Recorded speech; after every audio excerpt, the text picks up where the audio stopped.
Hello, I'm Anna Maria Clement, nutritionist, mother and grandmother. Today we are facing one of the largest threats to our children in human history. Autism is growing at jet speed, and now leading scientists are predicting that 1/2 of children born in 2025 will have this disorder. We at Hippocrates Health Institute welcome you to watch this presentation featuring 3 mothers who literally have conquered their children's autism with nutrition and, most important, unwavering, dedicated love.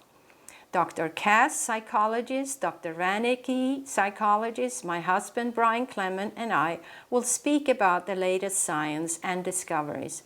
Sandy will wrap up this program of offering families worldwide recipes that assist preventing and altering all disease. Thank you for listening, and please share this with your family and friends. Follow us at Facebook, Twitter, etc. Autism is an incredibly important subject. You're going to hear some statistics and new science and facts tonight that may be shocking to you, and many of you listening may even be reluctant to believe how big of an epidemic this is.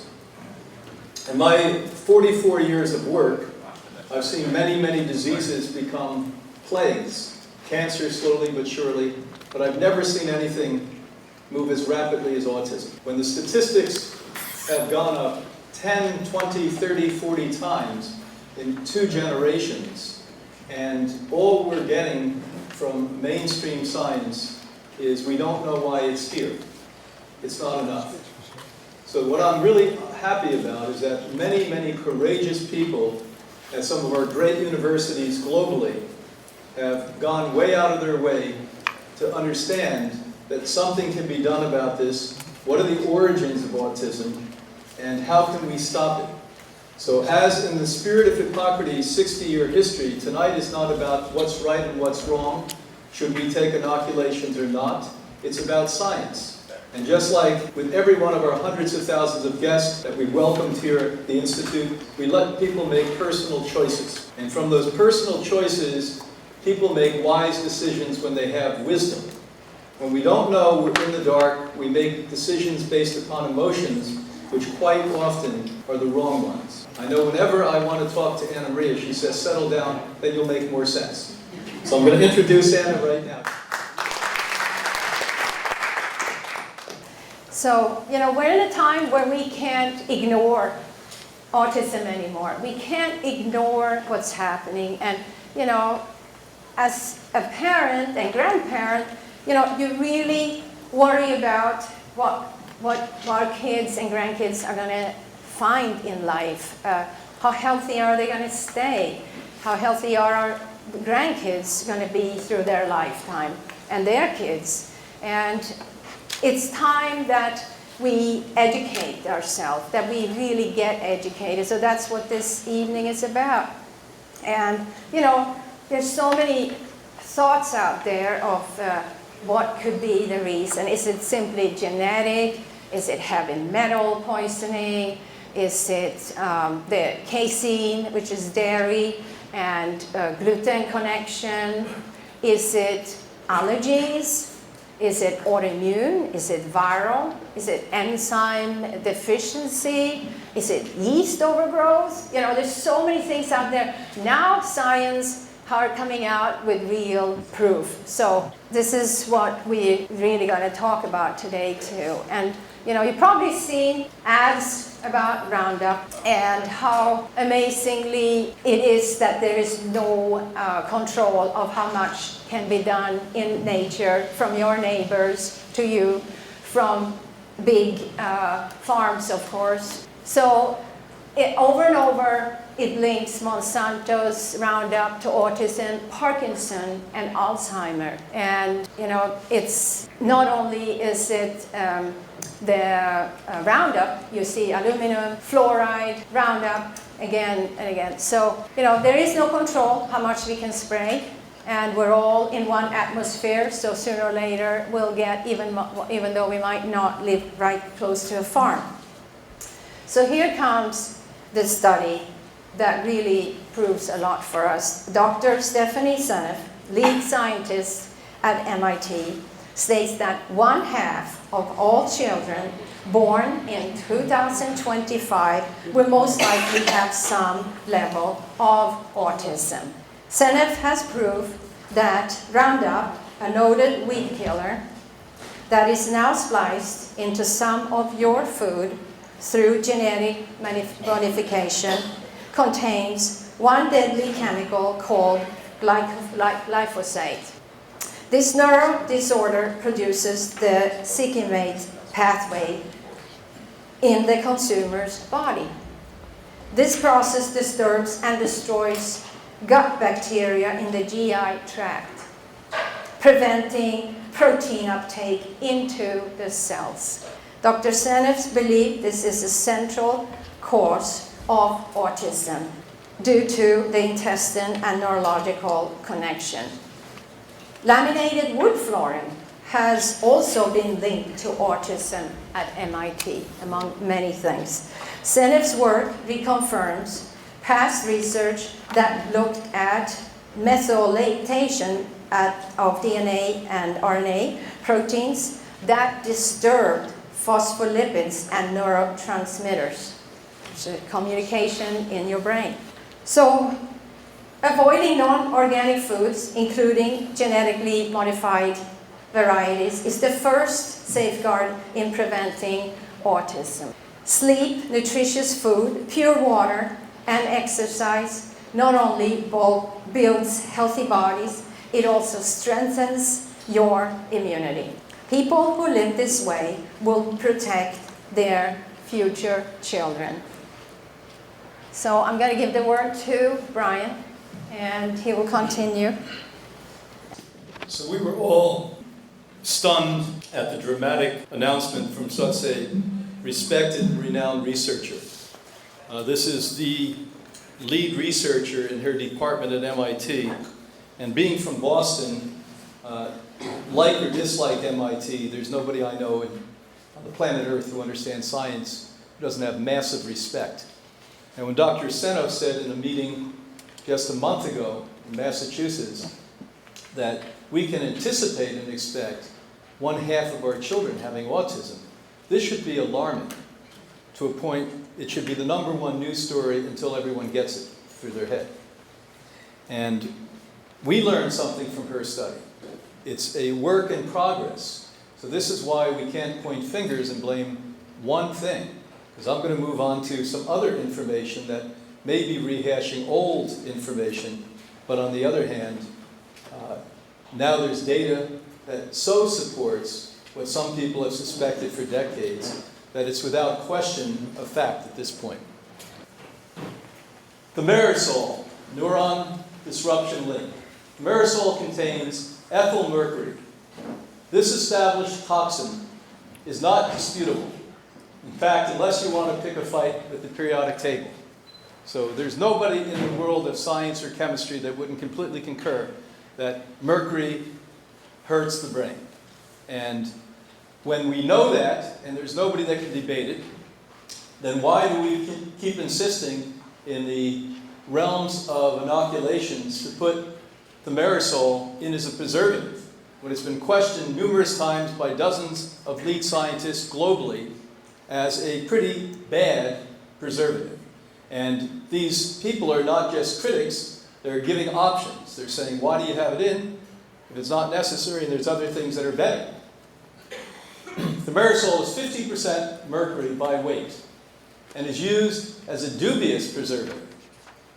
Other benign preservatives could easily replace this neuron disruptor. From 1987, where 1 out of 3,000 people reported autism, remember, there were many, many more that had autism, but back when I was a child, anyone with a brain injury was an outcast. And so families did not even basically discuss the slow child, who was maybe a brilliant child, maybe had Asperger's, a totally functional form of autism, but they were almost hidden. So there were 1 out of 3,000 reporting it. Estimates from government organizations said it could have been actually 1 out of 10,000. at that point that had really some level of autism. In one decade, 1996, 10 times more were reported. There was a dramatic increase in the use of mercury during the same time. So we pretty much didn't use thimerosal during the early part of inoculations. My generation was the very first generation in the mid-20th century that they tried to fully vaccinate. But we didn't have mercury at any level to discuss at that point. Inoculations were directly linked to autism. So much so that the US government created the National Childhood Vaccine Injury Act in 1986 to compensate victims via the VISPA, VICP, better known as the vaccine court. So our government, and obviously the vaccine industry, put a hush fund together and paid out families that basically had lawsuits against these companies. And the government allowed that to happen. But at some point decided that it wasn't a smart next step to say we must ban these mercuries from the inoculations. 1999, the new vaccine schedules increased injections, but at the same point, strongly advised many pharmaceutical companies to reduce thimerosal in their products. The same year, there was an overall reduction of use through many vaccines still contained, though many vaccines still contain this brain-disturbing preservative. Now, this was going on in the United States, and we always accuse ourselves to be the slowest, but sadly in Europe and other countries in the world, they haven't even begun to reduce the mercury within inoculations. And we haven't even touched it. It hasn't changed one bit since the 80s in developing countries. So in countries where there is no money, developing countries, we basically put the same amount of mercury into all inoculations that we did 20, 25 years ago. Now these are just some. We're just going to go through a few of the warnings. There's 1947, Dr. Ellis discouraged the use of thimerosal. First literature that was written. Cogswell and Stroud alerts the scientific community of thimerosal's potential harm. 77, Fagan at Hospital for Sick Children in Canada urged thimerosal's restriction. 82, Hartford Department of Veterans Affairs warned of thimerosal toxicity when used in preventing transplant rejections.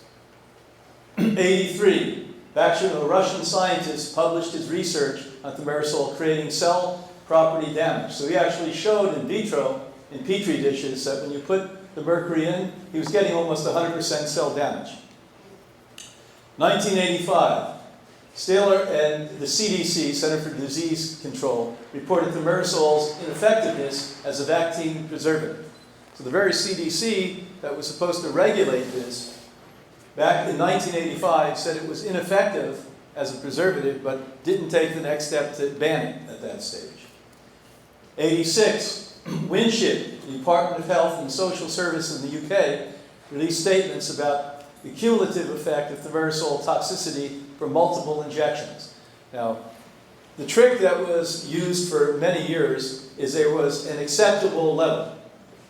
But then as we increased inoculations, how could it be an acceptable level? They put the maximum acceptable level in one injection, but now you may be getting, as children may today, get 30 injections, 40 injections.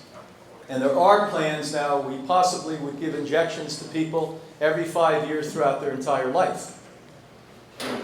86, Medical Control Laboratory, Austria, advised to eliminate thimerosal from vaccines. 88, Fox and Fawcett wrote about thimerosal inherent toxicity creating allergic response. They showed that 6 out of 10 children that were given this had an allergic response to it. 92, House Paul Ehrlich Institute, Germany, advised the European Commission of Medicine of mercury's poisonous effect. In the 21st century, scientists like Harvard's Dr. Herbert and Tufts Grimsby, PhD, all petitioned science, industry, and governments to halt the use of thimerosal. Now, these are renowned researchers at some of the top universities. Of course, the Institute is from Boston, And we knew in Boston that Harvard had the big name, but Tufts was just as good as a medical school. And they were vying for some of the professors and teachers and scientists that they would hire, and some would go back and forth. Both of these people's reputations are impeccable. The CDC, the Center for Disease Control, has had 4 major investigations, 1 major investigation from Congress, all stating that it is a broken government department that needs complete renewal. So this is an organization, by the way, that's supposed to control what we're talking about tonight. There's zero control, and even the totally ineffective Congress that we have now are saying that they're more ineffective than they are. Can you imagine that? This government organizations participate more than a decade ago in creating a law that protects vaccine manufacturers from lawsuits, from those injured by their products. What happened is a couple, medical doctors in Atlanta, inoculated their child, and in their mind there was no doubt within 2 days the child had autism. They won a lawsuit that was quite handsome. From that, somehow the industry went to our government and had an underhanded law put in, so the only pharmaceutical department that cannot be sued happens to be the ones making vaccines. So what is the result? Let's go on and read. This protection has attracted the pharmaceutical industry to manufacture a wide variety of new vaccines. As we sit here now, there's 67 in the pipeline. Wouldn't you like a product that basically you only made complete profit on, and you basically couldn't be sued for, even if it had injury? Now, you're going to see this unchallenged potentials are for profits. Last weekend I sat home, I read this book, it just came out a week ago. This was edited by Robert F. Kennedy, the son of Robert Kennedy, by the way, who happens to be an environmental attorney. So he has the credentials to do this. But he didn't write it. So a team of doctors around him, Herbert, by the way, from Harvard was participating with it, went out and collected, cherry-picked, by far the most effective data research that's impeccable. When I read a book, look for faults and cracks in it so that if you're presenting something, somebody can't challenge it. And there were no faults and cracks. Every one of these studies that I accessed this weekend were profoundly empirically correct, meaning that they did their utmost best to give the best data that was unbiased from this. And you may be interested, certainly if I were a family with an autistic child, or knew somebody with an autistic child that wanted to help, or had a grandchild or a relative with it, I would be reading this book. And not to yell and scream, because once a child had autism, it doesn't matter if they've taken thimerosal. It doesn't matter if you put in laminated floor. It doesn't matter if they've taken high fructose corn syrup. That is 50% by weight, genetically modified Roundup. That's where most of the children are getting the Roundup from today. They don't go out and roll around on the grass that you just sprayed, but they drink soda and they eat sugar. And that sugar that is widely used happens to be genetically modified high fructose corn syrup. And it's used in practically every commercial product that they use sugar for today. This newly published book, The Marisol, Let the Science Speak, was edited by Kennedy, along with pediatric neuroscientists, functional medicine physicians, and university professors. This well-documented contribution should be read by any and all thinking people concerning inoculations and their potential pathway to brain injury. Now, this happens to be, in my mind, a gentleman who was pulled over the coals, and you're going to see in a minute what I'm talking about. He was a very well-respected British researcher. As a matter of fact, people sought him out to do research because when his name was attached to the research, basically, people didn't doubt it. And the poor guy happened to be a truth teller. When you're a truth teller in a system that's not truthful, it becomes quite dangerous. Dr. Andrew Wakefield, a respected research scientist in Britain, published a study in Lancet, an extraordinarily respected medical journal, in 1999, revealing the connection between the Marisol-riddled vaccines and autism. Pharmaceutical industry agents went on a rampage until they successfully, after a 6-month debate, removed his license to practice medicine in his home country of Britain. Now, rather than say this is an amazing fact, let's go deeper, let's research to protect people worldwide. And it's not just people. It's one thing when we have heart enough and compassion enough to want to protect adults, but our babies, the most innocent among us.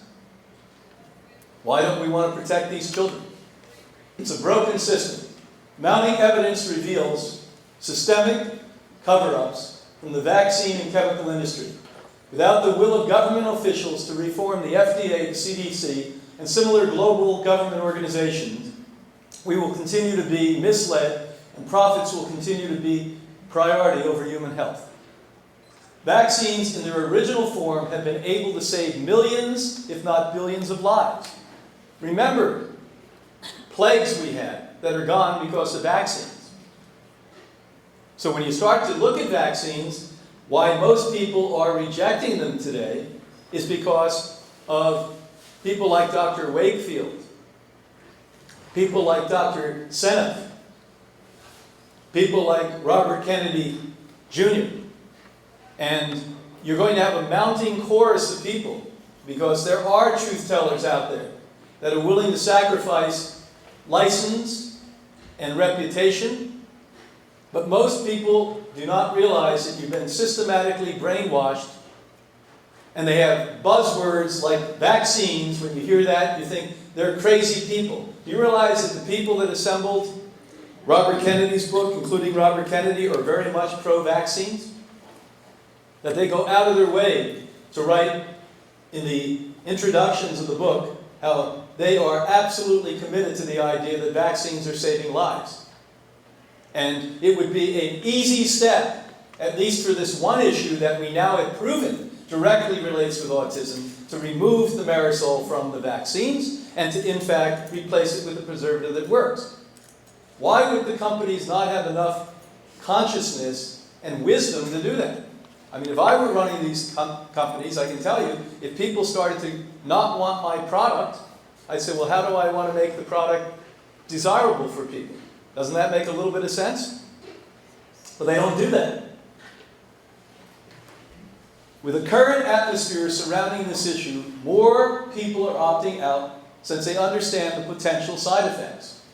You would think the lame excuses that manufacturers use to avoid removal of mercury, it's due to the cost, they say.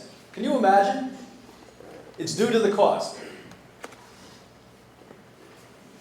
Would be shunned by officials and the public at large.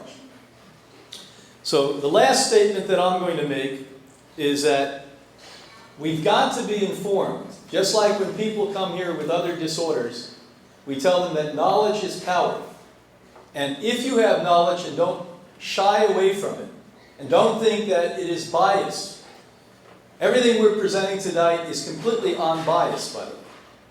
Everything we're presenting tonight is from the higher echelon of legitimate science. Everything we're presenting tonight happens to be coming from people who I have tremendous admiration for, that are willing to put their neck on the chopping block. Are you willing to put your neck on the chopping block to change your mind? Because if we don't, individually and as a society and a culture, the number 50% of children being born in 9 years from autism will be the good old days. I can promise that. If we don't put the brakes on by contaminating the planet Earth with nonsense that is unnecessary, that's completely and totally for the objective profits, we cannot survive as a species. So next, I'd like to bring Molly up to speak to you. Good evening. When I first talked to Anna Maria about being a speaker tonight, I wasn't sure what road I should take. After reaching out to friends and spending a great deal of time reflecting, I knew the journey that I would take. So I decided to share with you the journey I have taken with my own daughter, Summer. Here is Summer's story. When Summer was first born, her forehead was very swollen. We were told after a variety of scans that she had benign hydrocephalus. And that's basically water around the brain, not on the brain. As a newborn and up until the age of 4.5, she only slept 45 minutes a night, and the rest of the time she spent screaming. Needless to say, my efforts to help her were exhausting. Over a period of time, her dad and I took her to a number of neurologists and a neurosurgeon. The results, nothing. We were told, not enough children are born this way, there's not enough research to help you. Additionally, though, the neurosurgeon told us that he was not sure how she would be affected developmentally. In an effort to be as proactive as we could, we started with an occupational therapist. Her head at this point was too top-heavy. She would fall a lot, and she had to be trained to walk upstairs. Around 16 months, her pediatrician sat me down to tell me he had some concerns with her lack of progress in talking and some of the odd behaviors she was exhibiting. So speech therapy came into play. We then found a new neurologist in Lighthouse Point. There were MRIs, CAT scans, blood drawings, and tests performed. This new doctor told us that he felt Summer might have what is called PDD-NOS, not otherwise specified. And that is a pervasive developmental disorder, not otherwise specified. It is one of the 3 autism spectrum disorders, and also one of the 5 disorders classified as a pervasive developmental disorder. I went online, I cried. The roadblocks we were facing were heartbreaking. It was time to go to a neurologist at Miami Children's Hospital. It was there that we discovered he was the right person for us. Why? Because we were finally given her diagnosis. Your daughter has Asperger's, and while it might be mild, the road ahead for you will be very rocky.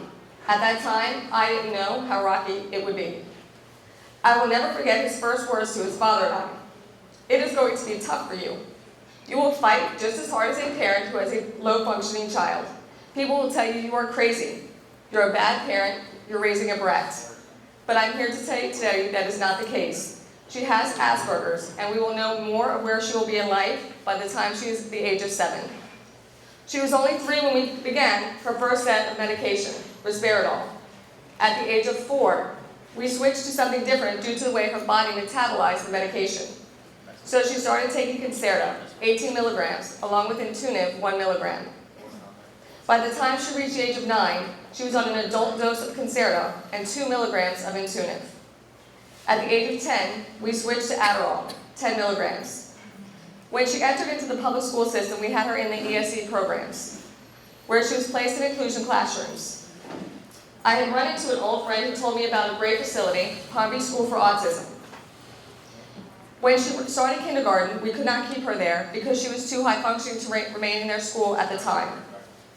As she progressed closer to kindergarten, her quirks seemed to be smaller, but the hyperactivity kicked into full gear.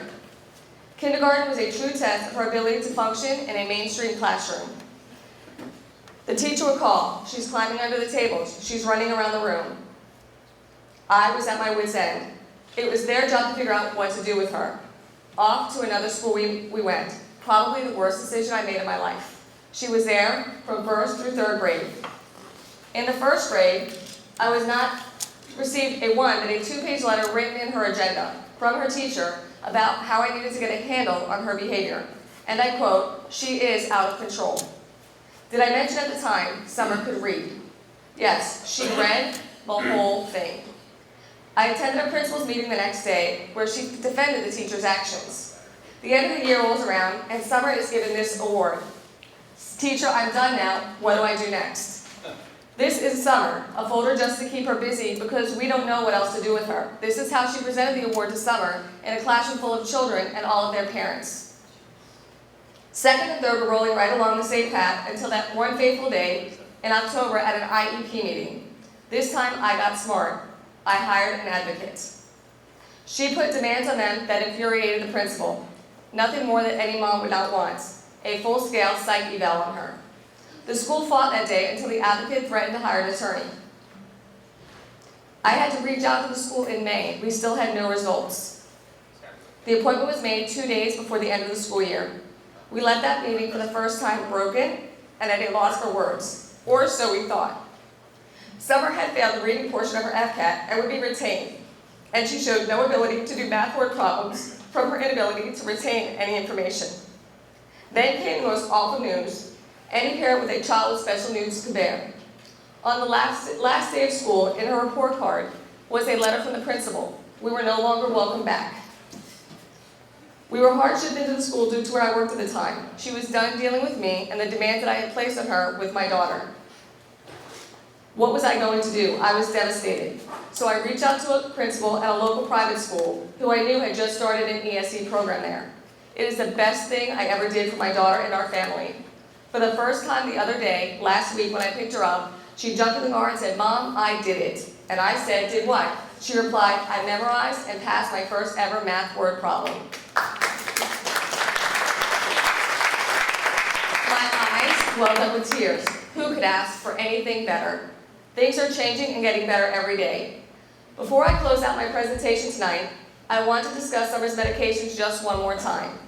About 2 weeks ago, I decided to make a very big decision.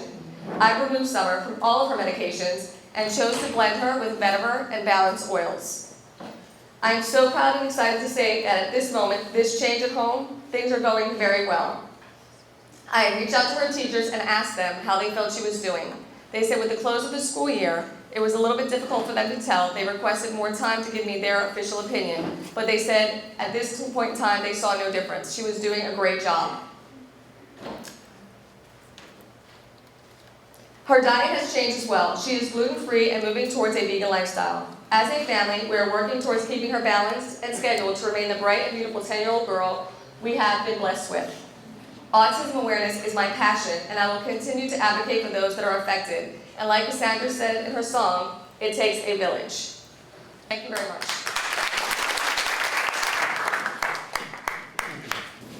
These are heroic parents that we have here tonight. You know, most of us were blessed with children without problems. And it's difficult to be a parent under those circumstances, no less these circumstances. But the love can heal anything. So next we're going to bring up one of our friends who we know from the gym, where Anna Marie and I have gone for years, Patricia, who's done a remarkable job with her son.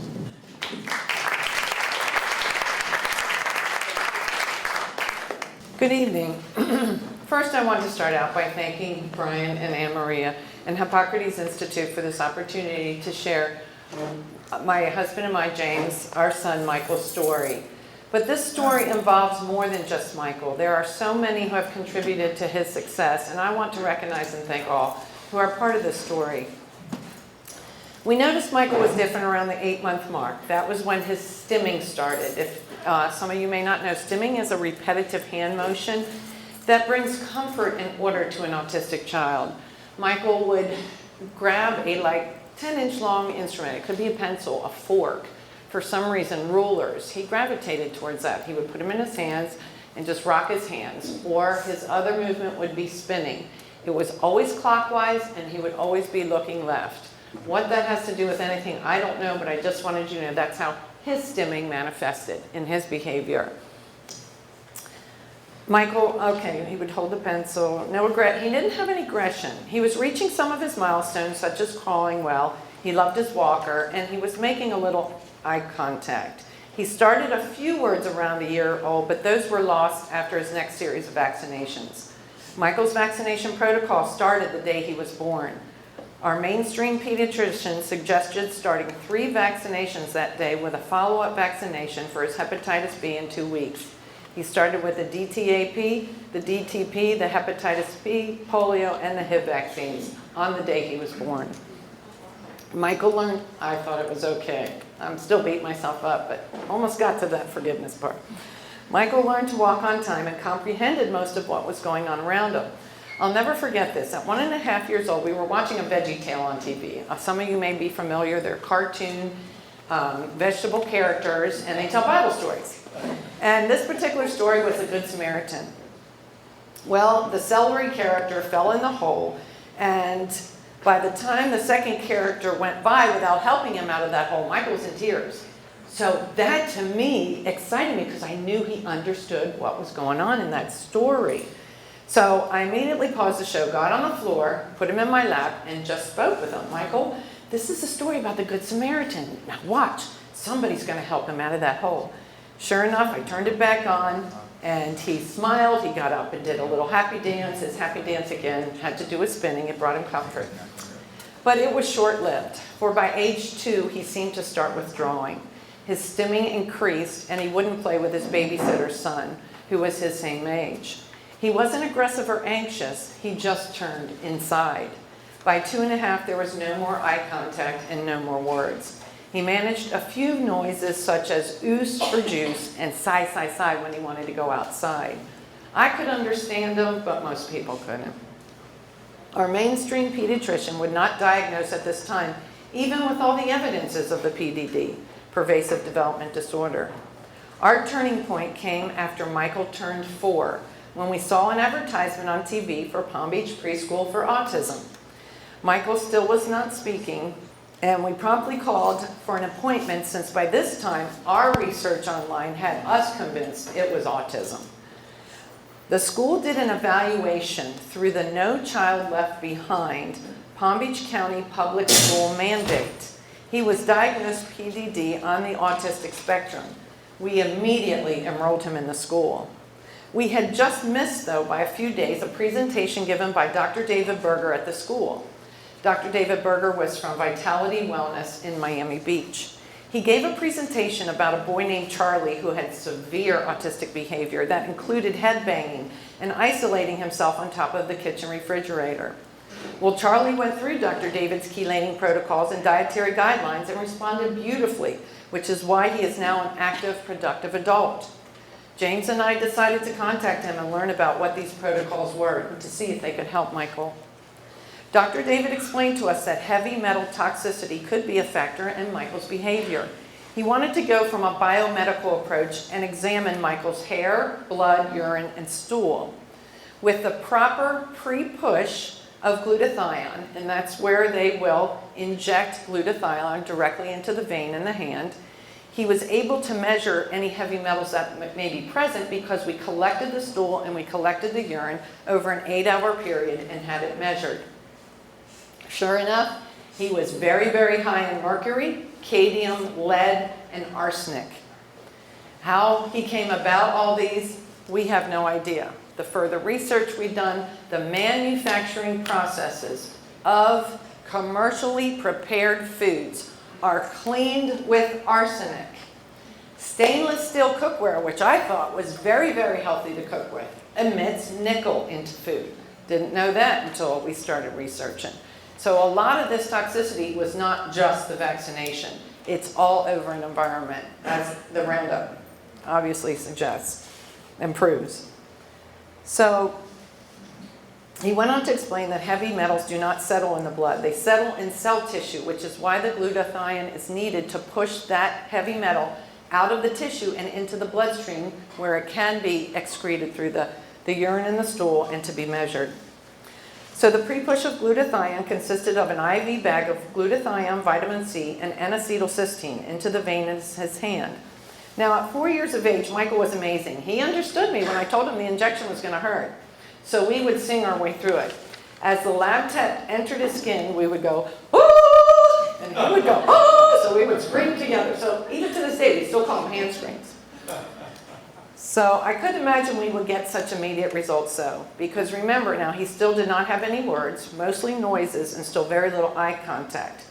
On his very first glutathione infusion, within 20 minutes from the time it took to get across Biscayne Bay and onto I-95, Michael spoke his first sentence to me. "Mommy, can I have spaghetti tonight?" I almost drove off the road. I could have caused a 4-car pileup on that road. I was shaken. I called the doctor first, I called my husband, I called my mom, I called his mom. So after telling Michael, of course, and trying to engage him in the conversation, I started calling everyone, starting with Dr. Berger, with tears streaming down my face. So I was probably on the phone the whole way trip back to West Palm since I called everybody. So, and that was just from the glutathione. We hadn't even introduced the chelating agents yet. So we started administering the glutathione bags every other week. So he got astute at picking which vein and knowing when to sing, and we made it fun. Michael had gut issues, which prevented us from starting chelation immediately. He had dysbiosis. So we had to get rid of candida. We had to make sure he was getting enough iron. We had so many issues with his gut. It took us a little over 1.5 years to make sure we got that right before we even started chelation. The diet. We did the DAN diet protocol. Defeat Autism now has the diet protocol consisting of no cation, wheat, gluten, or dairy. Now that sounds overwhelming, right? I mean, everything contains it. Well, or so we thought. James and I thought about it, and because Dr. Berger did the allergy panel on him, he wasn't allergic to any rice-based products. So we headed straight to the Asian food store, and you could get 2 pounds of pasta and rice noodle for the price of a 6-ounce box at Whole Foods. So that has become my staple, is the Asian food stores. So within 2 weeks of starting the Dan diet, Michael's stimming became less and less. Within 6 weeks, it was gone completely. We were waiting for Dr. David to give us the go-ahead for chelation. His preparation includes around 22 supplements a day, which we still do every day. That to me was my biggest challenge. How do I get 22 pills in a 4-year-old? We tried everything from applesauce to peanut butter to chocolate syrup to ketchup.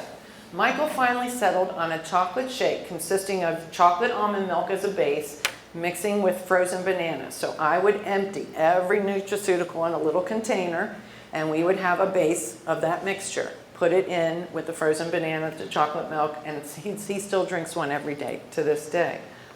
So the recommended protocol, okay, we were able to start chelation in October just after his 5th birthday. I was so excited and nervous. The next plan of action was to measure the heavy metals on a regular basis to determine what chelating agent and how often. The recommended protocol to start was every other week, as he was in the unsafe zones for his weight and age with mercury, arsenic, lead, and cadmium. Chelation seemed to be his catalyst to his recovery, as his speech and cognition immediately improved. By November 15th of his 5th birthday, Michael said for the very first time, "I love you, Mommy and Daddy." Dr. David was adamant that it was the combination of all the protocols that allowed the chelation to work. One of the other basic protocols we included was Epsom salts baths, 20 minutes a day. Dr. David explained Epsom salts is a natural chelating agent and would add sulfur, and magnesium, which he was deficient in both. Michael was very fond of those.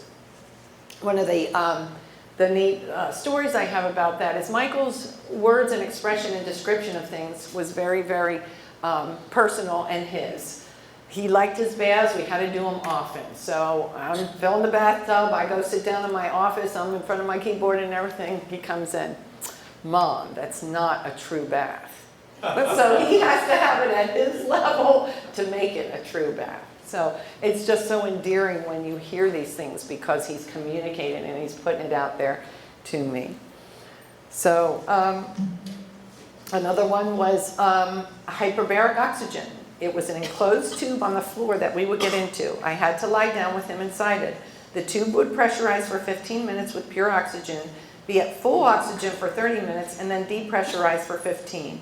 We did these once a month, and I found them very beneficial for myself. A great sense of profound calm. It really was. Michael never had aggression issues, but Dr. David explained that it was a great blood cleanser. We also utilized craniosacral therapy at the Upledger Institute in Palm Beach Gardens. The technician, Roy Desjardins, opened his own craniosacral practice, which we continue twice a year for Michael to this day. We sought out a pediatric special needs dentist, which we found in Miami Beach, by the name of Michael Brody. Michael then needed orthodontic care. He had a horrible overbite, so Dr. Brody recommended Dr. Kevin Tenyuk here in Palm Beach Gardens, who looks at the mouth as part of a whole body adjustment. It's not just moving teeth around. So rather than rush a child through a year and a half just to get to the next sale, Dr. Tenyuk will take his time, explain the process, and he had Michael in braces for 5 years, and he did great. So we took our time. That's it. What a smile.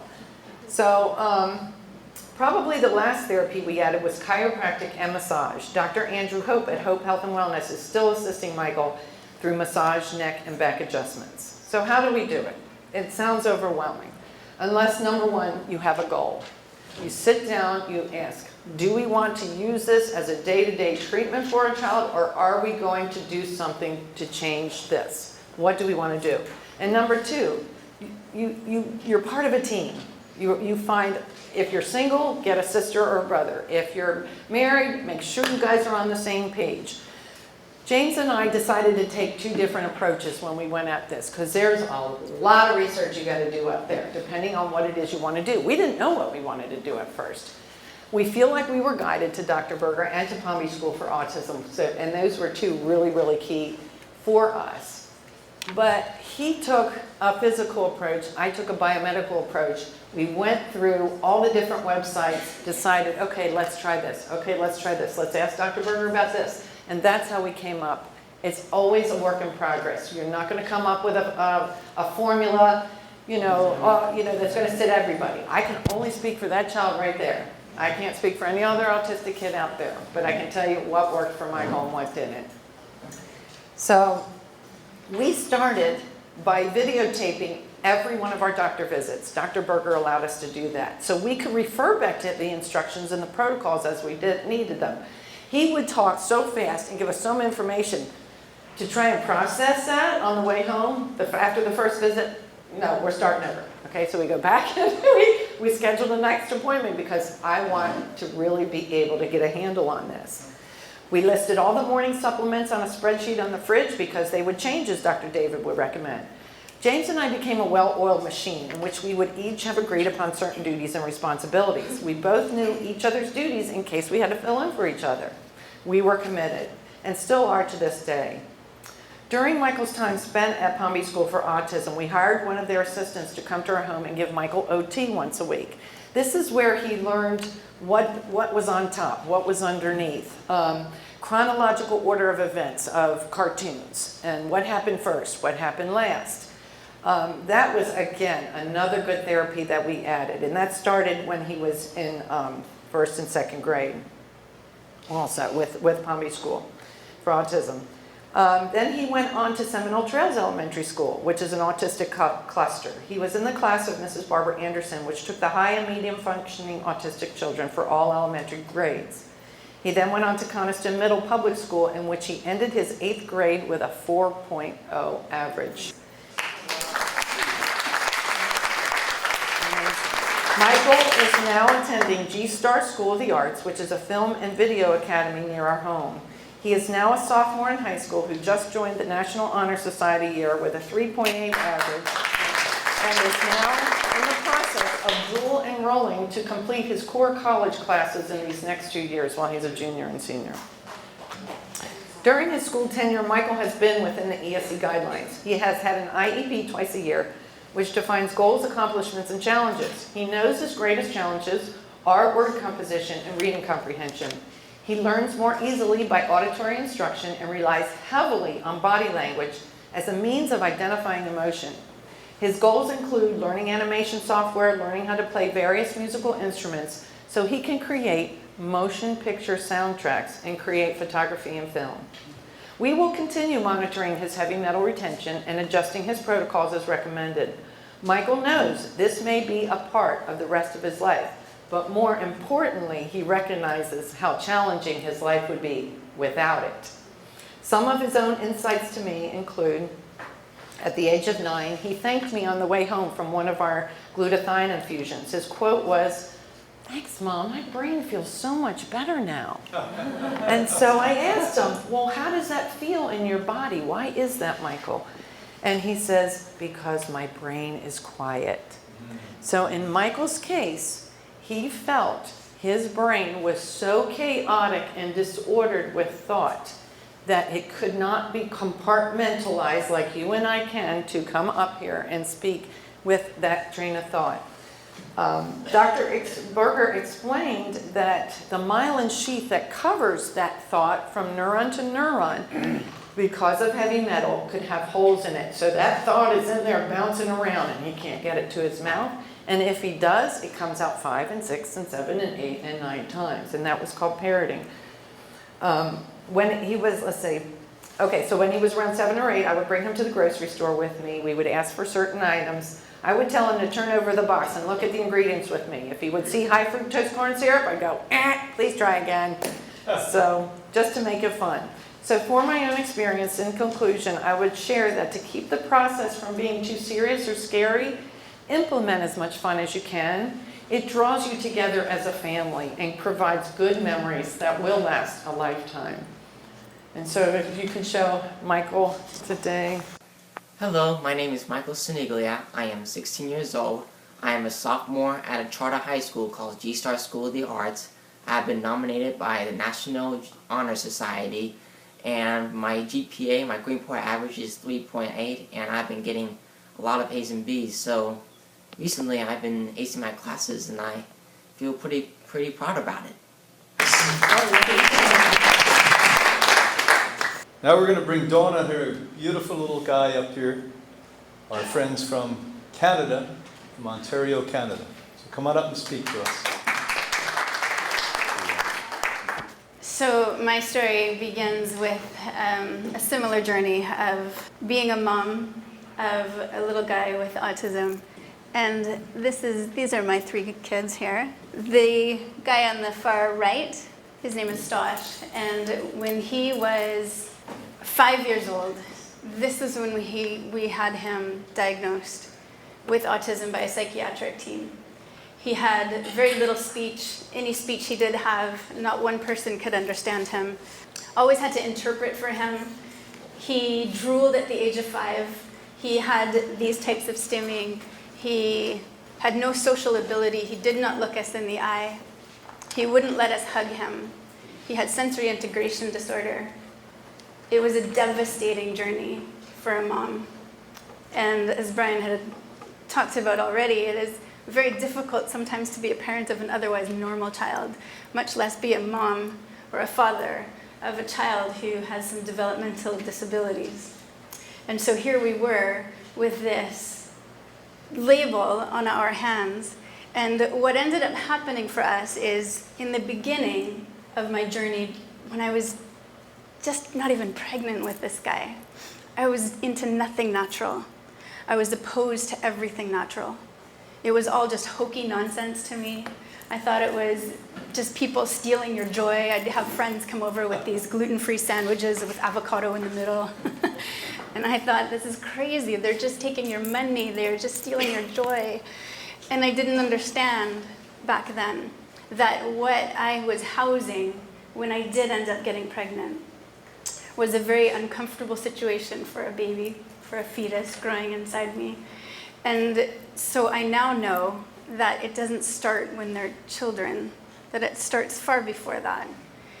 And so what we ended up doing and finding out was because our little guy had very bad stomach pains, he had lots of ear infections, we had him on a lot of antibiotics because we trusted the system. And this is what you're supposed to do. You're supposed to trust the system. This is what we were taught. And so we had him on about 6 rounds of antibiotics before he was 2 years old. And he had a lot of stomach pains afterwards, and nothing was ever done about them. We took him to about 4 different doctors, and we said, please test him, please do something. And they just asked me if he had bowel movements every day, which he did, but they were very small. And as a mom, as an uneducated mom, I just thought that that was okay, that was normal. And they didn't think to ask me some more specific questions about those bowel movements, as I'm sure you're all learning about here. We ended up, because of my sister-in-law, ending up putting him on a gluten-free diet because it helped her son with his stomach pains. Now, before that, we were on a journey. We became vegetarian, and then we became vegan because we were just starting to get it. There was moments in my world where the universe was talking to me, and I was just starting to get it. And so when this happened with his stomach pain, we allowed him to be gluten-free, which carbs was something he craved. These are something a lot of these autistic kids crave. They crave gluten, they crave just any type of pasta, carbs. And so this was a very difficult journey for us, but we went all in. And it wasn't 2 weeks. Now this was right before he got diagnosed. It wasn't 2 weeks before he started saying words. Before he started saying words he'd never said before. Before he started looking at us again. Before he started letting us hug him again. And now what I know now that I didn't know then was that's just the beginning. That these types of foods that we eliminate from our kids, and the beginning journey was gluten, dairy was something that we got really strict with the casein that we heard earlier. And then it turned into all of the education talks about getting rid of, well, there's a yeast-free diet. And there's a casein-free diet, there's a gluten-free diet, there's a corn-free diet, there's this kind of diet, there's that kind of diet. We even ended up eventually going on a GAPS diet because we were desperate. We just wanted to try anything. But what I know now was that taking all of those things away from these kids, of course they're going to help them. Of course they're going to help, because you're removing a lot of the crap that's in our society today that we're feeding our children. But what it's not doing is adding in a lot of the nutrition that you are going to find in a place like Hippocrates. And the reason why we discovered that was because my other little guy ended up getting sick. And this is how we found Hippocrates. And we were told that we need to get our kids as far away from the North American diet as possible. And we ended up gradually going on the Hippocrates diet. And I'm talking sprouts, I'm talking wheatgrass, I'm talking green juice, I'm talking algae. These are the types of things that we need to offer these kids, because it offers back the nutrition that we have been taking away with all of these elimination diets. And it was then when I realized that not only have we recovered so many of the symptoms that I had seen years before with all of these eliminating this, and this, but once we had them on this type of lifestyle, that's when the doctors could no longer find any symptoms of autism whatsoever in my son.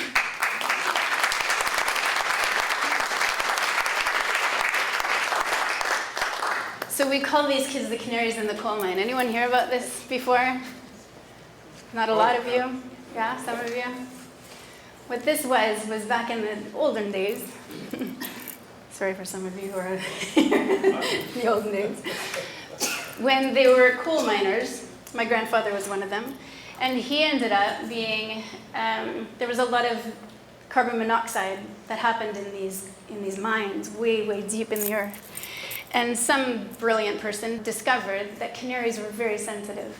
And so what they would do is they would bring a canary, and a canary would usually sing their song. But when the carbon monoxide started to leak in these mines, the canary would stop singing their song. And it was a warning. It was a warning to say to people, you need to stop what you're doing, you need to get out now, you need to go in the other direction. And I find that with the statistics that you heard about tonight, these kids are our canaries in the coal mine. They are our warning signal. It's not just about autism. It's about all of these diseases that are just going faster and faster, and these rates are just skyrocketing. These are our canaries. And we have to turn the other direction. We have to get out now from what we're doing.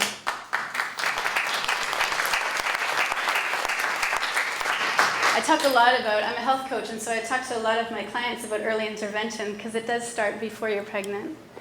But if you didn't get that like me, it's not about feeling guilty, it's about moving forward, it's about learning. We're always needing to learn. We can't go backwards. We just need to know what we know today, and we need to move forward. Before the age of 6 is the next best time. They are exponentially growing at an astronomical rate. And so we need to get them before this age. And if we don't get them before this age, it doesn't mean there's no hope.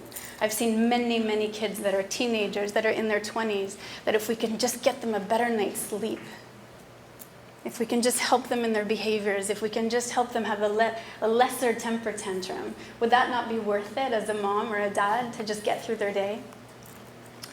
So we talked about this, we talk about giving, and we talk about taking away, but both have to happen at the same time. We heard about some biomedical things tonight, and it's all of it. And like she said here, it's not just about one thing, it's not just about one child, because you'll notice that one child it'll work amazingly, one thing will work amazingly for one, but not the other. Why? Because we're not just one person, we're all biochemically different. And what works for one may not work for the other, and vice versa. So what we discovered along the path is essential oils. And why I want to talk about this is because now I've discovered that sometimes people who don't listen to me, because it's a hard sell sometimes, and when we've discovered that essential oils and how powerful they are for these autistic kids, it opens up the minds of these parents. And they say, well, why doesn't the doctor know about this? Well, in fact, many doctors are knowing about this. And if you know a lot of these kids with autism, you know, especially with the glutathione and the lack of processing that is in their body, you know that there's an inability for them to detox very well. And so what we have found was that if you don't choose the right type of essential oil, then you can just be adding more toxins to your kids. And so it's not just about pure even, it's also about potency. And this is one of the most important topics that I talk about when it comes to this topic of essential oil, because not all essential oils are created equally. So let's talk about a few of them. Frankincense. Anyone hear of frankincense? We call it the baby Jesus oil. It is one of the most powerful oils. In a diffuser is where I use it. And we use this on my son for his speech memory. Frankincense goes hand in hand with memory. And what we did with my son was we put 1 drop on the back of his neck, because there's a suboccipital triangle, and there's a blood vessels that go right into the, from here and here, that go right into the limbic system, and it helps with memory. And we put that 1 drop on the back of his neck for 2 weeks, and he ended up saying THs for the first time at the age of 9. So this is a powerful, powerful approach to helping as a complementary therapy to what you're already doing. And I have also had another little girl. She was 6 years old. Her mom would always have to get her up for school. She didn't button her clothes up. She was not somebody who was able to dress herself well. She had very little speech. And her mom started using the frankincense again on the back of the neck, and nothing really happened. And so we wondered why. And then she started using it in a diffuser. And it was as though the universe was talking to me again, because I had another person and then another person and then another person say, Donna, when we put the frankincense in a diffuser, something changed. And with this one little girl who was 6 years old, she ended up getting up for the first time in less than 2 weeks. She got up by herself when her mom was not even awake. This had never happened in this little girl's 6 years of life, dressed herself properly for the first time, and was ready for school before her mom even got up. Be careful of where you find your frankincense. If you find a cheap frankincense, please know that you are not getting quality frankincense. I've even found oils that had turpentine in their frankincense. Be careful where you get your oils. You don't find them just at a Walmart and in some of the health food stores. One of the health food stores is where we tested and found one of them that had turpentine. So please be careful where you find your oils. This is a blend I use and team up with a company called doTERRA. And I have researched and researched and researched, because as you know, I am a mama bear to my boys, to my little girl as well. But these are the ones that I would use and choose for my kids, and this alone. There's a blend called Balance. And so what I use this for, I use this one and another blend called Serenity. I'm going to talk about that in a second. These are the 2 oils I use for any mind mood management issues. These are the 2 base foundation oils. And so where I use Balance is just 1 drop on the bottom of the foot. Because what we know about essential oils is less is more. And in a culture where more is more, we need to be careful. So less is more. It's powerful, especially when you have a potent source of this. And so you see that anyone have called blood analysis? So you see the one on the left, it's blurry, but there's the cells that are kind of piggybacking on each other. 30 seconds after you put Balance on the bottom of a foot, look at the cells after. So any of you, even as adults, and especially parents of us, of ourselves who have stress, this is the one that I use. This is such an amazing oil for stress and stress relief. And so it's calming, grounding. It'll help with grounding. And then Serenity. So this is the calming blend that I use. And I sometimes add 1 drop to the heart. And I dilute it with some coconut oil. We use fractionated coconut oil, which means it's a fraction of the whole. So it's always in a liquid state. It's a beautiful way to add that to your body. And this helps with just calming. Who doesn't need calming? Anyone here doesn't need calming? Vetiver is one for clarity of thought that we've used with many kids, even those children with ADHD, for sleep, for clarity of thought. And so if you have these issues and your kids with autism have issues with, they just can't stop their mind from racing at night, this is the one. And again, I put it right on the bottom of the foot. In Tune for focus. And Wild Orange, this is one of the favorites. And if you have an autistic child, or if you have an autistic grandchild, or if you know one, this is the one that they tend to gravitate towards. It has a beautiful aroma. It is also amazing for calming. And it also has glutathione, it helps with glutathione processing. It doesn't contain glutathione, but it helps with the body's own processing. Does that make sense? And so this is the one, it's an amazing blend, or it's an amazing oil. And be careful again where you grow it. Because where you grow these oils also has a big difference. And digestive support. So with these kids, most of them have digestive issues. And so this is one of the oils that I use for that. But we're talking about probiotics. All of these kids need probiotics. We're talking about enzymes. And if you don't understand the power of an enzyme, you go out there and you get one of the worst parts of, or the worst tubs of pudding that you will ever find. And you pour a little tablet of enzymes in there. And you see what happens. It turns from the muddiest pudding, thick. And what an enzyme does, it'll turn it into a soupy texture. We need our enzymes because we've lost our ability to use these enzymes. Now, I'm not recommending you go out and buy pudding to eat, by the way. But it is a good experiment for you to understand. Digestin is a beautiful blend that covers a lot of different areas. These are, what is in this are from foods that you would find in your kitchen. So thank you so much for listening to my story. So to review, think about what we're learning from these mothers who have actually been on the front line of reversing these diseases which are told to be irreversible diseases. So you've just seen 3 mothers standing here with real case stories, and people listening around the world as well as in this room use these people as role models. But again, the one thing that overwhelmingly weaves these women together and other courageous people like them around the world is the commitment and love they have for their children. And that's the key to all of this. Now we're very, very blessed because 2 of my friends happen to be here at the Institute at this point. And we're excited because Dr. Hyla Cass, a renowned psychiatrist who's known worldwide for the work she's doing in progressive healthcare today, is going to share her idea as a psychiatrist and what she thinks about autism in the future for all of us.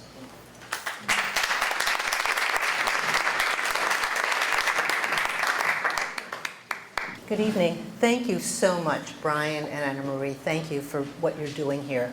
I'm just so moved by, this is my first visit to Hippocrates, and I'm excited. By the way, how many of you here have direct experience with autism?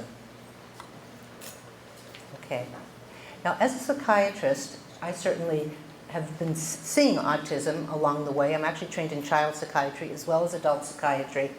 And I really have to hand it ultimately to the parents.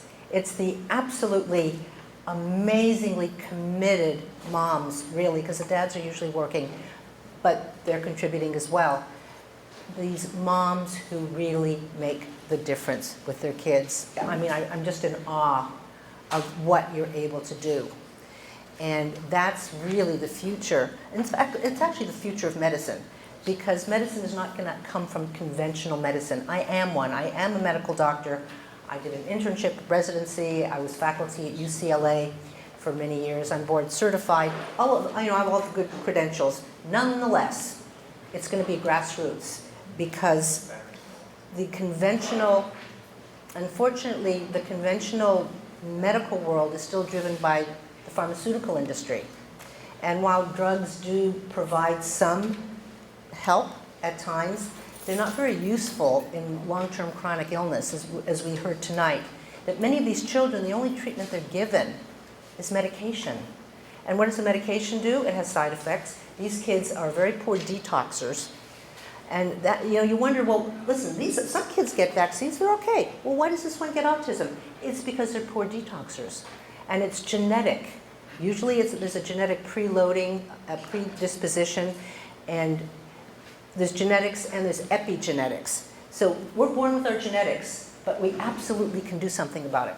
So our genetics is not our fate. It's just a tendency. So as one of the moms here said, pregnancy, during pregnancy, when you're preparing for pregnancy, and I tell teenage girls this, that if you're going to become pregnant, you have to clean up now. And very seriously, you have to have a clean diet, otherwise you're storing a whole lot of toxins that are going to go into that fetus. And this is what's increasing the autism. It's the terrible diet, it's the toxins in the air and water, besides the genetic predisposition. So what we need to do, and thank you, Brian, for introducing this kind of diet and healthy eating and detoxifying, because that's going to be the preventive for autism. And then when we get to the treatment of autism, why are these treatments working? Because we are using the epigenetics. We're cleaning out the toxins. We're cleaning out the heavy metals with chelation. We're cleaning the gut. By the way, the gut is it. The gut is control central. The brain, I mean, is certainly controlling a whole lot, but the gut, with the load of 4 or 5 pounds of healthy bacteria that live in our gut, if those probiotics aren't there and aren't able to do their job for the immune system, for the protection of everything, of our cells, of our biochemistry, everything that comes into our mouth goes through the gut.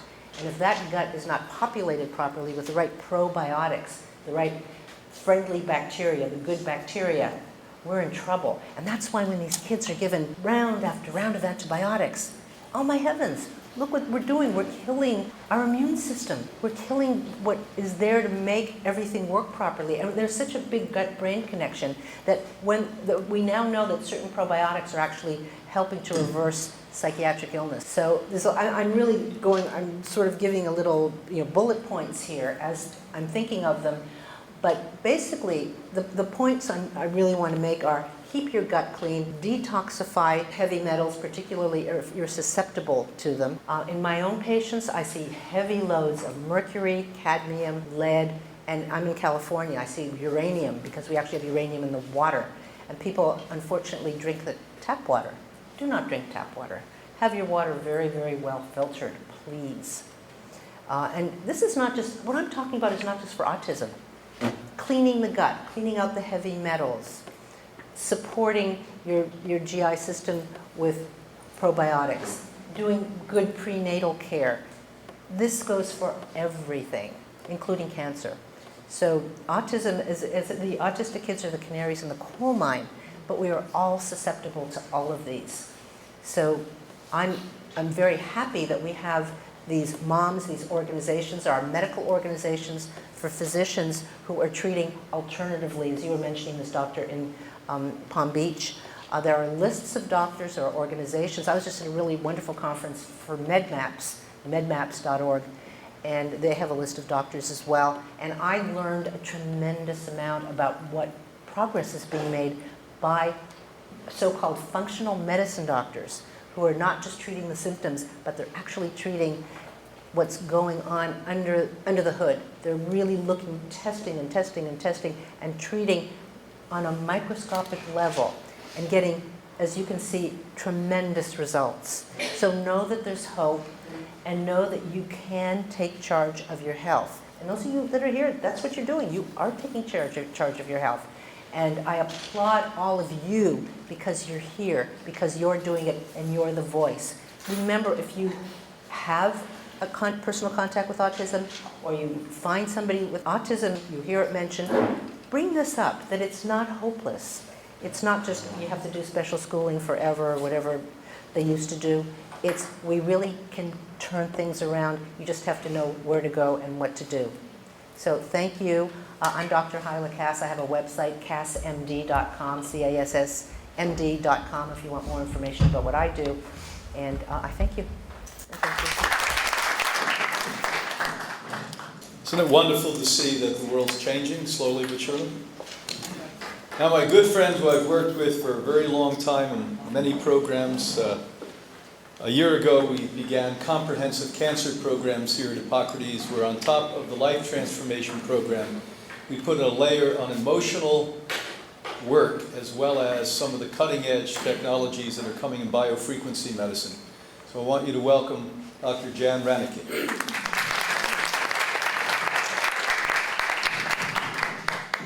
Thank you, Brian and Anna Maria.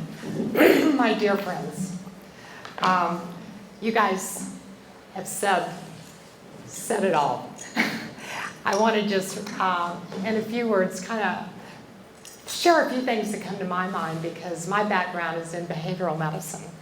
And in the 70s, I was trained in autism at a level of where we were at the time in the culture. And that is, we were using paired learning to get a desired behavior. What's called shaping. Have you heard of shaping in behavioral medicine, where you get a certain behavior and then you give a reward, and then when that behavior gets a little closer to what you want, you give another reward? Well, in the 70s, guess what our rewards were? M&Ms. M&Ms. And I'm not kidding. It was interesting then, when I got into the 80s and I was doing my doctoral work, that one of the most successful outcomes in autism was with a guy in France that had actually started this work. He wasn't really professionally trained or educated, and yet had become so successful in his treatment of autism in France in the 80s that he came into the doctoral program that I was in. And I was fortunate enough to be in classes with him and really get an opportunity firsthand to hear what he did. And in a nutshell, I'll just summarize it. And that is, at the time, and this was really before the concept of comprehensive, integrative, holistic, functional, regenerative, right? Healthcare medicine. We were still looking at autism as a developmental disorder. We were looking at the wide-ranging behaviors, and we were looking at it as we were looking at the brain and the neurophysiology that we didn't quite understand. There were many complex theories, not a lot of agreement. So what we were doing is we were treating what? The symptoms, the behavioral symptoms. And so what this guy did in France that was getting the best result treating the symptoms was to, guess what? He would take his kids one by one and would spend hours upon hours in a closed, isolated room. And instead of going to trying to get the kid to interact with him or make eye contact or have some sort of behavioral interaction that most people were having challenges getting, he would go to where the kid was. And if the kid, whatever behavior the child did, he did. And I don't mean he just did it, I mean he did it as if he was someone making a movie that was studying to be, like a mime, if you will. So very, very intricate, subtle behaviors, one by one, he paced. And what he did is he created a field, a connected field, as he paced with this child. And guess what? The child began to notice that he was there in the room with him. Began to notice. And so instead of just him trying to get the child to come into his world, he went to the child's world. So now we skip along into, more recently. And what I can say is we've come a long way, baby.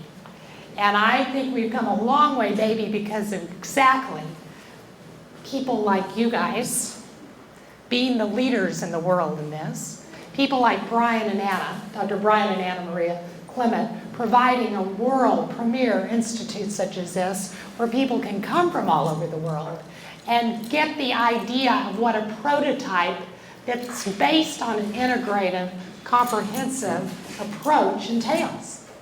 And then can go back out into the world and take that. And it's interesting because we've got a lot of controversy right now. And it's a hot topic, this whole notion of vaccines and immunizations. It's big. However, it's interesting because I find that we don't necessarily need to join the controversy to solve the issue at hand, the problem. I think there's such a collective base of influence and power in this room, even sitting right this moment. not to mention the base of influence for those around the world hearing this tonight, that by joining forces and by beginning to come together and do what we know works and creates results, that we start to show those results. We start to show the outcomes. We become the research design, right? And now what they're doing currently in behavioral medicine, because you've heard from Dr. Cass and from those of you guys and Dr. Anna and Brian that stood up some of the functional medicine integrative approaches, right? With the nutrition and detox, supplements, and all of this, which is so important. From a behavioral medicine standpoint, let me just take a couple of minutes. Because now we've jumped ahead to where if you were listening, and when you were listening to the mothers, what you noticed first and foremost, and you mentioned it, Brian, is that you never gave up. You never gave up. See, I was taught, when I learned this and was being trained in my doctoral work, this was a disorder for a lifetime. If you can imagine, that's what I was taught, right?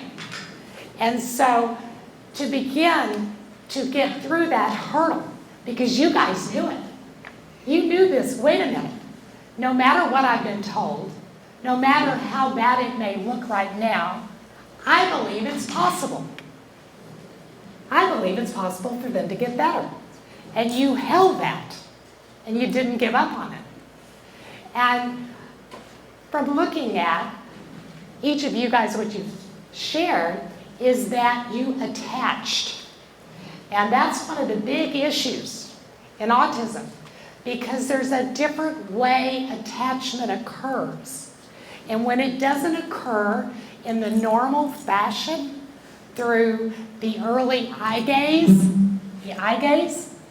when it doesn't occur that way, sometimes people, parents, they don't get that natural reward that comes with the return of the eye gaze. Interestingly enough, the eye gaze is critical to language development down the line. Isn't that interesting? It's critical to complex functioning, executive functioning, the eye gaze. In the visually impaired population, fascinating that we might look at the visually impaired, their eye gaze is also a little off the norm. So it takes a creative way to actually get the eye gaze. They have to sometimes actually put the baby down on the crib, on its back, and look down a certain way, because they found with the visually impaired babies and young children that they actually, by looking off to a side, can see better. And so they take that preference, and it can appear as if they're not available for the eye gaze. So if we look at this in terms of how do we apply this to autism, just in the behavioral piece, what it means to me is that the eye gaze is always available. It just may mean, how do we get there? One of the people, when I was looking at gathering my thoughts for this evening, one of the people that's really actually quite big in this work suggested that, you know, with the eye gaze, what she found in the treatment protocol she had designed was to create index cards and to put on the words, "Look at my eye." And that when she paired that to the eye gaze, the young child actually found the stimulus of the words appealing and could connect to those, but couldn't connect just with the eye gaze. So then the child wanted more of the words. So then that became, instead of the M&M, that became, right, one of those motivational factors. And you know what many have said more recently is, it becomes important to look at, instead of just jumping in too quickly as a treating clinician, is to look at who is this kid and what are their preferences? What are their motivations? What brings them alive in their world? What are their behaviors? What makes them laugh? Carry those things in your bag, what makes those laugh, and bring them out. They're teaching like the dads, because sometimes the dads, they come home at the end of a workday and they walk in the door and the rest of the kids run up and they get a gratification of some kind of, we're glad you're home. But sometimes with the kids with autism, they don't have the same response. And so the dad walks in and there's a sense of indifference. Like really the child doesn't care. And so beginning to break it, one parent found that it really worked to quiet like for the dad to call or text ahead of time and say, I'm going to be home in 15, 20 minutes. And to use that as a signal to quiet the house, to turn off the electrical stimuli, the TV, the computers, the noise, to quiet it. And then to begin to have the child each day learn that they actually open the door. And then the dad, repetitively has some sort of congruent response that's predictable. It doesn't happen overnight, but pretty soon what they found is just if they could find a ritual and repeat it and continue to teach the dads and the moms not to give up, right? Not to detach when they're not getting the attachment response back, which, as a parent, I understand. Because there's something about having a baby or a young child and looking them in the eye and them looking back that like, wow, it's a high, right? And so not getting that sometimes, parents can feel like it's personal. And they can feel like the child doesn't care. The child deeply cares, as we know. So continuing ways to create, which all of you guys did. You all did in your own way because you talked about it. The attachment response. Why? Because no matter what else we're doing in the Comprehensive Integrative Functional Medicine Regenerative Healthcare Plan, the attachment connection seems to be paramount in terms of giving a coherence to the bioenergy field. Does that make sense? And there's a professor at Stanford, Tiller, who now, interestingly enough, with autism, is doing remote energy healing. So, we're now looking at that we know that we're more than just a brain and just a body, but that we're actually a field of information. That we're electric, we're dynamic, right? And so beginning to understand this in a way that, and I know you guys understand probably, we haven't talked about it that much, the electromagnetic aspect of this. That how do we create a coherency within our environment that is not adding to what is already, like with some of these heavy metals, a very incoherent experience. Quieting the electromagnetics. Perhaps checking the oxytocin levels, the hormone. They're now doing that. And they're finding that with the, nasal sprays of the oxytocin, actually, they're getting some of these behaviors of attachment and bonding quicker and being able to monitor those. So how exciting that we're now where we're at, isn't it?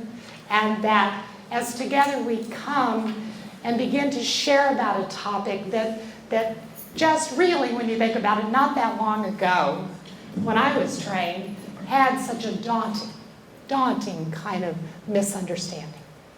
So I'm thrilled that we've all been here together, and I'm thrilled that we're beginning to bring this subject matter to the world. And I hope that by providing, again, a unified effort, that we can move forward and let that be, they'll catch up. Why? because they'll have to. Because at some point when people stop buying this stuff, guess what happens, right? It eventually, it's kind of like the pharmaceutical companies now get into vitamins, right? Because there is a market, and that's what's going to happen. So I think we've still got maybe a little time to go, but I do think the best thing and the most profound way we can go is to bond together and to move forward what we know that works without having to even understand sometimes what caused the problem. Because we can find solutions even though we may not know the exact complexity of what the issue is. But we begin to address it and we go with what, like you were doing, what improves. So I'm going to add a little more of what causes improvement. I'm going to add a little more of when I start to hear them say, I love you. Wow. I'm going to start to add a little more of that. Yeah? Amazing. Anyway, I just wanted to say thank you to all of you. And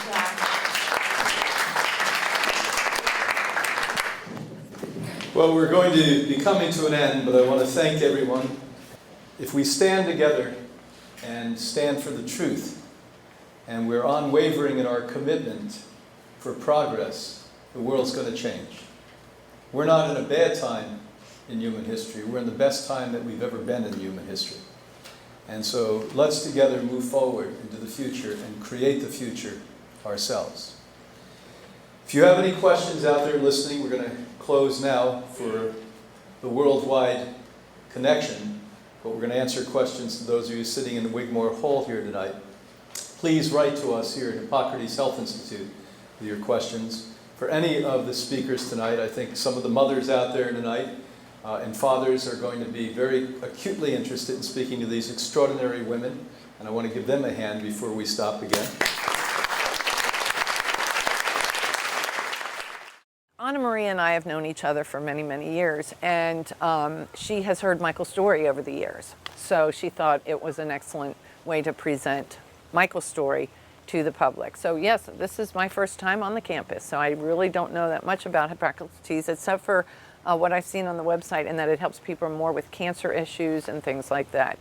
I think it's wonderful. Hippocrates is going to address autism, though, and allow that to get first and foremost as well during certain times of the year, and I would love to bring Michael as well and let him tell his story. There is the light at the end of the tunnel, and it is right at your doorstep. It's right at your fingertips. It was not an easy journey, but it was a worth it journey, and there's so much information and help out there now that obviously with Hippocrates Institute and their help, anyone can not have to feel overwhelmed anymore financially or on a day-to-day basis. If you are a mom or dad that are overwhelmed with your son's diagnosis and your day-to-day activity, I would say first of all and foremost, commit to each other that you have a goal. Do you want to continue this as an everyday activity, or do you want to change something in his life to make it better? And if you do, then commit to that. Do your homework. I think how James and I approached it from two different angles. He was going through OT therapies and other physical therapies where I like Dr. Berger's approach, and even though we did that, we added those other therapies that James researched and found online.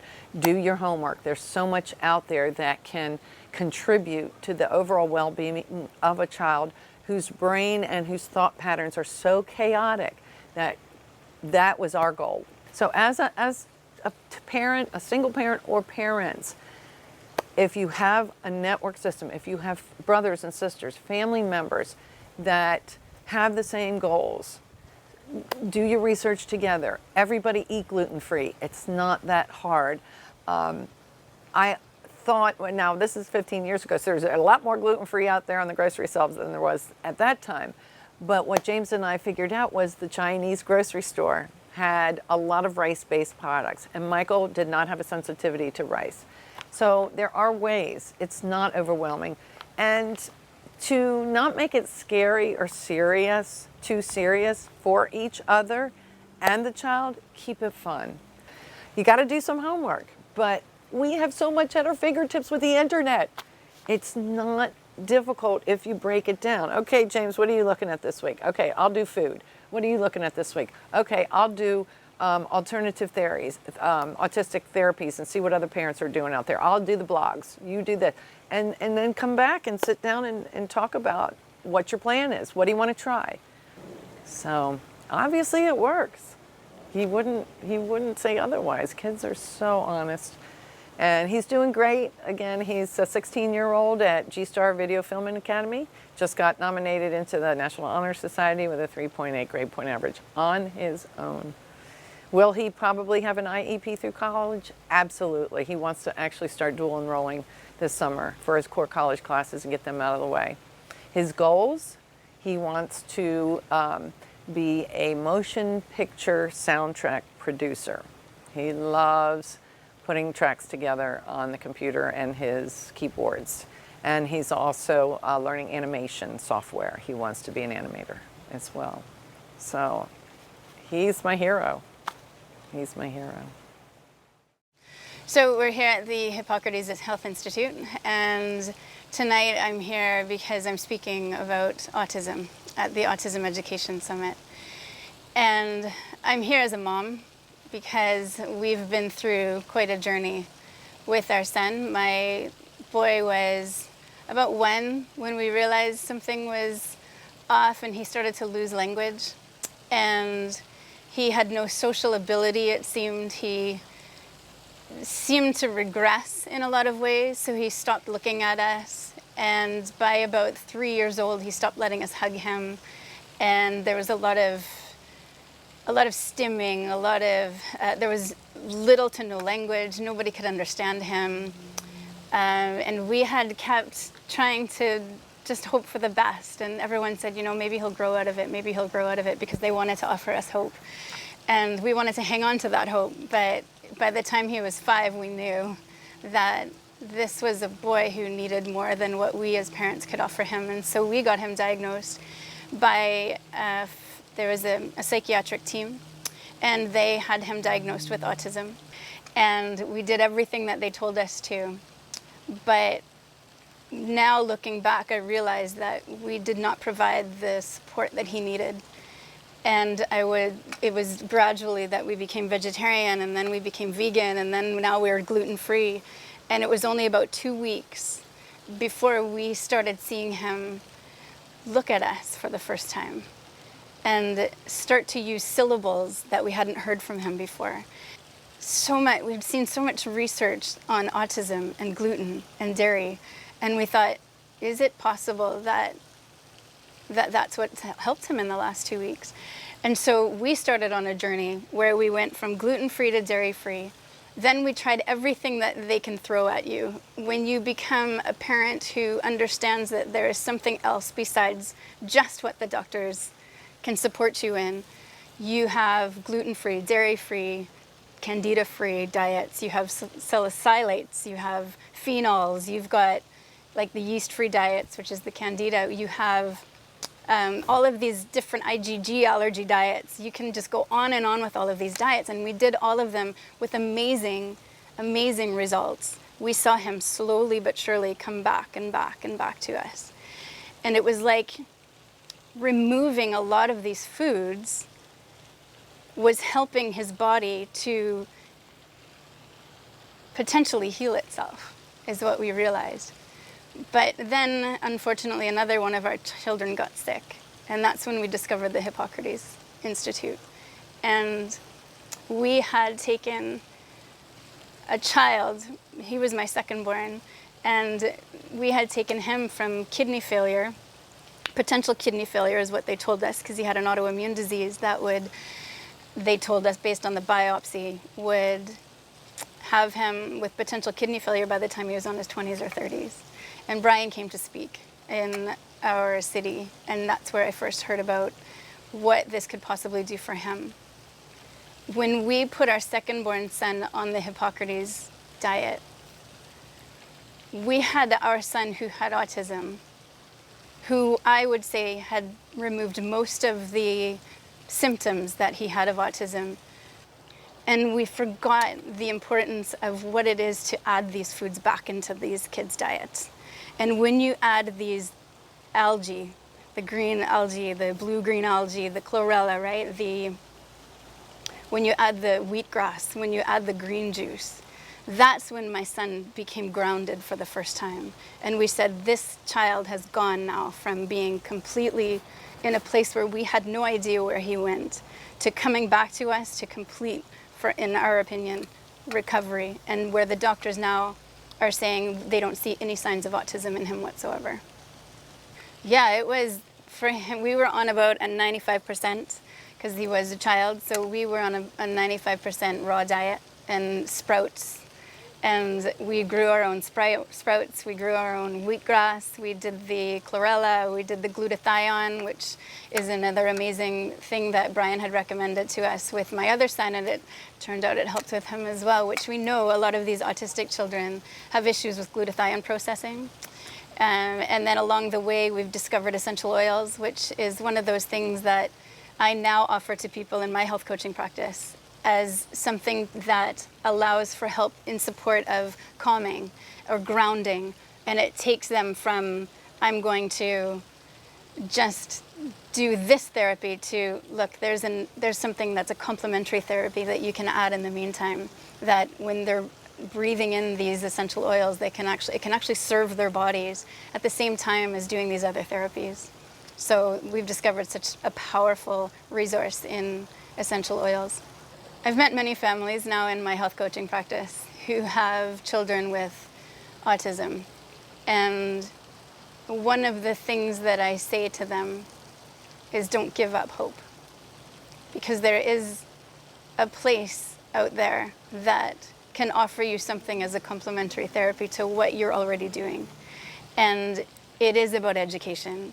It is about doing the research yourself. And unfortunately, it's sometimes a part-time job to do the research ourselves. But find other families, because even if you aren't in the business of recovering your child, but what about a better night's sleep? Or what about removing some of the behaviors that could cause him or her to just have such a hard time with friends? Or what about just allowing some speech so that they can communicate just a little bit more than they did before? It's worth it. It's worth the fight. And yes, it's hard, but it's not impossible. And we just have to be all in. We have to be all in, and we have to find the support that's out there, because there's a lot of support. So I don't stop somebody from going about the Western medical system. If they're going to go into the avenue of the 40 hours of therapy that were recommended to us, go do that. But as a complementary therapy, do some of the things that are out there in the natural realm, like diet, because diet is huge for these kids. Do look into some of these things like glutathione, look into the heavy metals, look into the far infrared saunas. These are some things that really serve these children in a way that can benefit them outside of that, in addition to that, alongside of it. Whatever it takes for you, whatever your comfort level is, this is not something that has to be all or nothing. It can be both simultaneously, because this is a holistic approach to our children. This is not just one side. This is both sides coming together and merging together in a holistic approach to your child. Thank you so much, everyone, for coming this evening. I'm so excited to be able to show you some of the raw recipes here at Hippocrates. First thing I'd like to show you is one of the simplest things that there is to do. It's to make your own nut milk. So what I have here is 2 cups of almonds. Almonds have been soaked overnight so they can release the enzyme inhibitors that prevent absorption. So 2 cups of soaked nuts in my blender, and then 5 cups of water.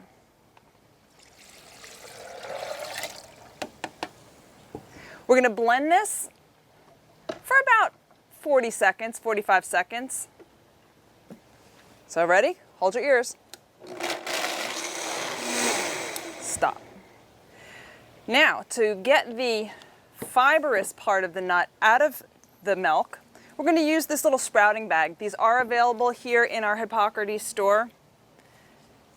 Fits nicely over a round container like this. You can feel free to use an easy to obtain pitcher. Pour it through and watch this. Look at all this beautiful milk coming out of there.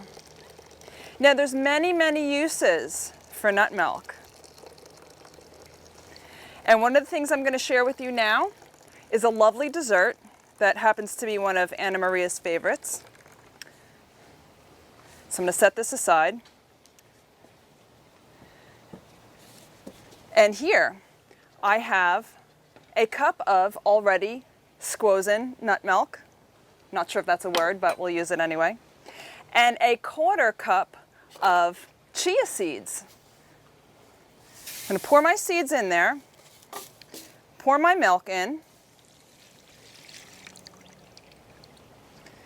and stir this around. The seeds are going to absorb some of that nice milk and become swollen and have a very nice texture. So we're going to let that sit aside. See how watery it is right now?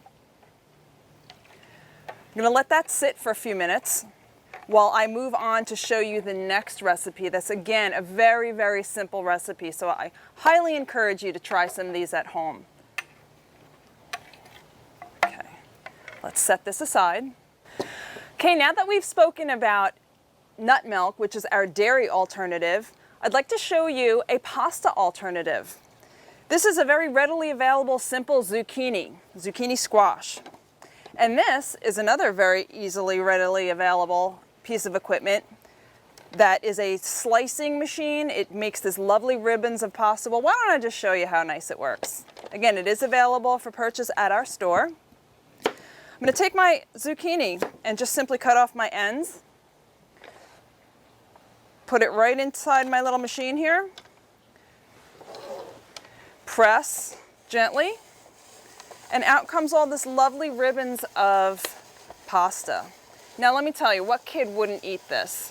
I have fooled my nieces friends with a pasta party. They were able to make this themselves. They were about 10, 11, 12 years old. So do be mindful of that if you are having children use this.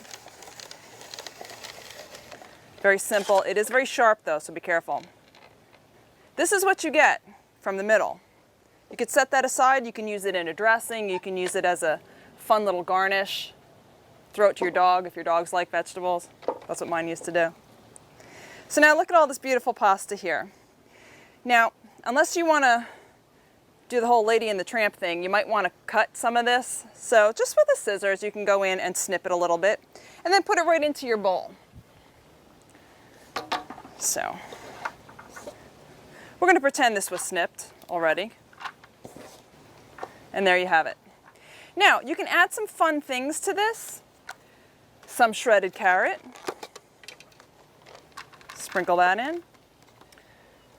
Some broccoli. Broccoli is a great thing to put in these dishes because it holds the sauces. So I'm going to go ahead and put all that in there. Some mushroom slices. You could put a little sliced onion.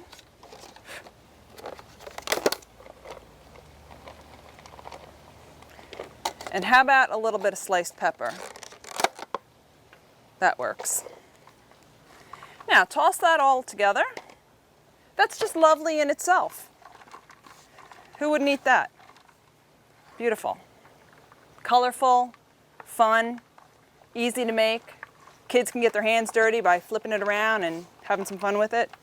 So let's set that aside for a second, and I'm going to show you this, again, very simple, easy, delicious recipe for the dressing that you might want to put on it. So once again, in my blender, I have some lemon juice. This is a sesame ginger dressing. So use about 1.5 ounces to 2 ounces of lemon juice, depending on the size of the portion you're going to use. 2 ounces is our general rule. 3 nice cloves of garlic, because we like garlic around here. And about a good thumb's worth of ginger. So I have that cut up nicely. In that goes. And then some sesame oil. You can use about a half a cup to start, or 3/4 of a cup. You can use a little splash of water. Sometimes helps to, emulsify it. Got a little splash of water going in there. And we're going to go ahead and blend that up. We do like to use kelp around here because kelp is a great sea vegetable. It's full of minerals. It helps draw out toxins from the body. So I'm going to go ahead and put in a little kelp. And now we're going to mix that up. Oh, there's my lid.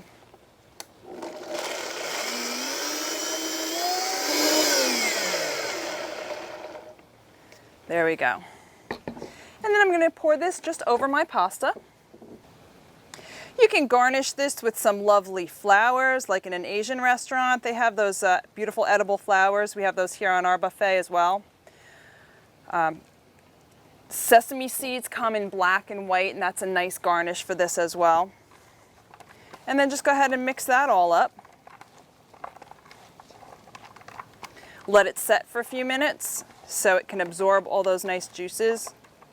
And this is a big crowd pleaser. You will not go wrong with this one at all. High success rate, even for me. Okay, and that's lovely. But wait, it's not over. Do you remember that nut milk we did just a few minutes ago? Well, let's see what it's doing with our chia presently. It's starting to thicken up. So we want to stir it around a little bit more. Now you can add some vanilla to this. You can add some cinnamon, nutmeg, different spices, pumpkin pie spice, apple pie spice. Again, please get them organic. Frontier is a great company that provides us with our spices. They're all non-irradiated and organic. Look at that, it's starting to thicken up. So look at our nice chia. It is starting to thicken up. Remember, we used our nut milk for this. Look how lovely that is. Kids love this. Once again, I like to fool my family when I'm feeding them. So they come over, oh, Sandy, do you have anything nice in the refrigerator? And of course, it's full of vegetables and juices and stuff, so I have to pull some of this out for them when they come over. That and avocados, they do love that. So look at that, that's nice and thick. I'm going to portion that out into my nice little bowl here, my nice serving bowl. And you can garnish that again with a couple sprinkles of some cinnamon or whatever you like, a couple drizzles of vanilla flavor is very nice on that. And then there you have it. So you have a lovely little meal, simple. How long did that take me? 10 minutes to show you? Take 10 minutes to do yourselves. So there you have it, and thank you very much for coming tonight.